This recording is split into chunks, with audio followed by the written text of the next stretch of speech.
to Rue's Life. So it is about 6 o'clock in the evening and I've just received a package through the post. I've decided to get a little bit of equipment just to improve my footage. I'm so grateful to all of you that have followed me from the beginning, and I am aware that, you know, I'm sort of muddling along, or have been muddling along, with just holding a phone or balancing a phone.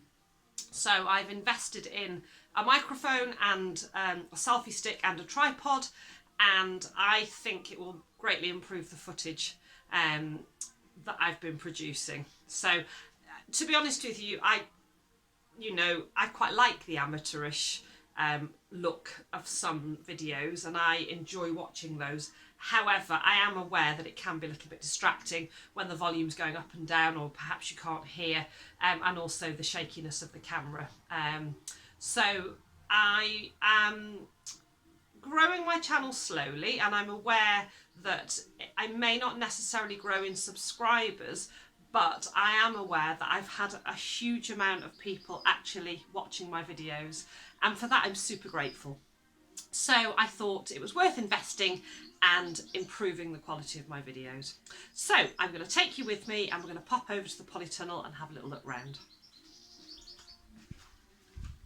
So, oh, a bit bright out here. So I'm just going out to the polytunnel through the gates.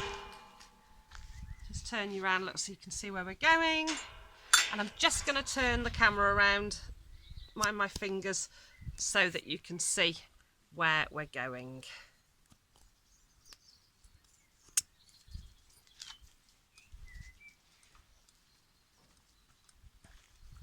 So that's the herb bed down there. An absolutely glorious evening.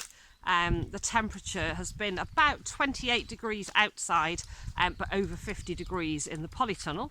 And this I know because Chris bought me a lovely present this week, which I will show you, which is in the polytunnel. But the very fact that I've just told you that I'm able to tell you what the temperatures are is a little bit of a giveaway, isn't it? So here we are, just approaching the polytunnel and the plot, and it'll probably just give you a little bit more of an idea of the layout. I've actually recently brought a little table and chairs over from the house that we weren't using. There's the plot, and here we go into the polytunnel.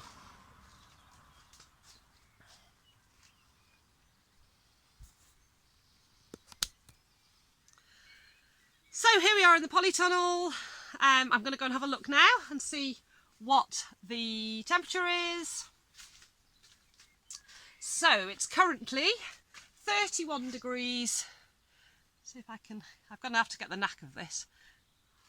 31 degrees in the polytunnel and 22.3 degrees outside of the polytunnel. Sorry, I wobbled all over the show then. So I'm really pleased with that. I think I need to stop tilting the camera all the time. So yeah, Chris bought me that as a little surprise gift. I had a little thermometer, but it broke some time ago and it's been absolutely useless. So this is a little digital one. It's got the little doofah that goes outside, little probe, so I can really accurately measure. Now we're very aware, and were aware in the first couple of years of having the polytunnel, that the temperature in here, that's the disadvantage. So any of you thinking, you know, shall I get a greenhouse, shall I get a polytunnel? Having had both, I can honestly say that I absolutely love my polytunnel, and I would pick a polytunnel over a greenhouse any day of the week. You do get more growing space for your money, if you like, with a polytunnel.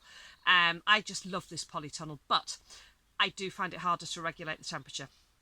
So I've been looking into a solar powered fan. And there's a few decent ones out there, and for about £100 investment I can get a decent fan which will do the job and just help to cool the air in here, because as I say, over 50 degrees, and what are we, May? Yeah, it's going to be too hot in here through the summer, and already a few of my plants have been struggling a little bit. So positive thing now, I can properly monitor. We're going to get this fan, which will be at this end of the polytunnel, blowing the air, so both the doors open and then blowing, you know, pushing the air through and trying to keep a bit of cool airflow through. I do also find, again, any of you with a polytunnel that's having problems with the temperatures, I actually have the I'll just show you the membrane floor, but even without it, sometimes I just come and hose just the floor, or even the insides of, not necessarily the plants, but the inside of the polythene and the floor 2 or 3 times a day if I'm home, and that instant you can see the temperature starts to drop. So, you know, just keeping it cool with water, that can help. Anyway, I'm rambling on. So I'm going to just show you where I'm up to. There we go. So I think most of you who follow me will be pretty aware we've got the turnips going on the left here. We've got some little tiny leeks next to those between the turnip and the carrots. There's the carrots. They're looking really good. I've got some red onion that I've grown from seed, which are looking reasonable. My chard, some of it's looking a little bit rubbish. I started it in pots and then grown it on and then transplanted it into this bed, but I realised I'd actually planted it a wee bit close together, so I've split it, but I did it on a day that was really hot and some of it has just gone, you know, a bit plop, but it's bouncing back, and I've no doubt in a few days that'll be looking really good, and some of it's looking really strong. Along the back there, they're a little bit close together, but I had some sunflowers, and again, some of them are looking reasonable and some of them aren't looking so good, but they have more of a chance in that bed than they did sitting in a little pot. And I did successfully grow some sunflowers in here 2 seasons ago in the left-hand side of the bed, and they looked beautiful. So up here in these baskets, there's some just some mixed flower mix coming up on that right hand basket. I've sown some more in the middle basket just yesterday, and I've put one of my little geraniums into that basket there. And again, these other baskets, I had some radishes going over here, but we've pulled those up and eaten them, and I've just got some various different flower mixes going in these baskets. Take you slowly round. Another little geranium that I grew from seed there, and again some flowers in that one. And I'll just carefully move this way. And then of course good old spinach, my very leggy coriander, but it's doing okay and we can chop bits off it and eat it, and I will start some fresh. And then my selection over here, which you've all seen quite recently.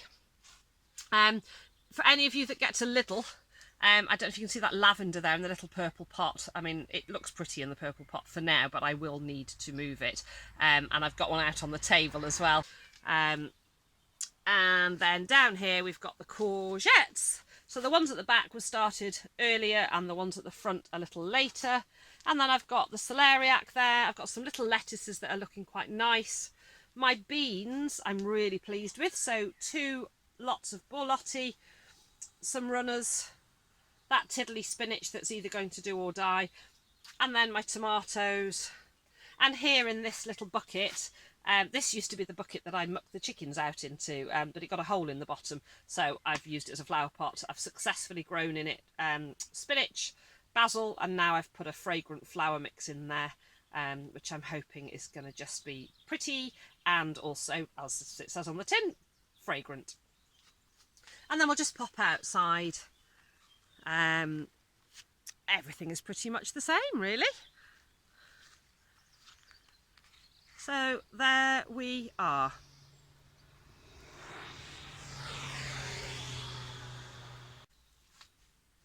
So I hope you've enjoyed this little mini experimental video. As I say, it genuinely is first time I've tried this equipment. Now, I could have just tried it out and made a video and deleted it, but I thought I'd actually make a video and share it with you guys. So it's a little bit rough around the edges, but I'm hoping things will improve. I've got a couple of days off. I've had a lovely day off today. The highlight of my day was actually going to Lidl to do some shopping. It was just nice to get in the car, drive somewhere and just be in some different surroundings, because although we obviously adore being here at the farm. Of late, since the lockdown, which we're all trying not to talk about, aren't we? But you know, we can't avoid it, it's happening. I've either been at work or we've been at home. And it was just really nice to just get out of the house, get off the farm. I really dilly-dallied and took my time, and I had to go and pick a prescription up as well. Drove nice and slowly around the country lanes, and it was just really nice. So I hope you're all well. I hope you're all staying safe. Thank you so much to those of you that support my channel. If any of you are new to my channel, I promise this isn't the normal type of video that I make. Do check out some of my other videos. But if you like what you see, do consider subscribing and hit that bell to get notifications of my latest videos. And I'm really hoping that going forward, I'll be producing some videos of a little better quality for you all. So take care, thank you again, and I'll see you all again soon.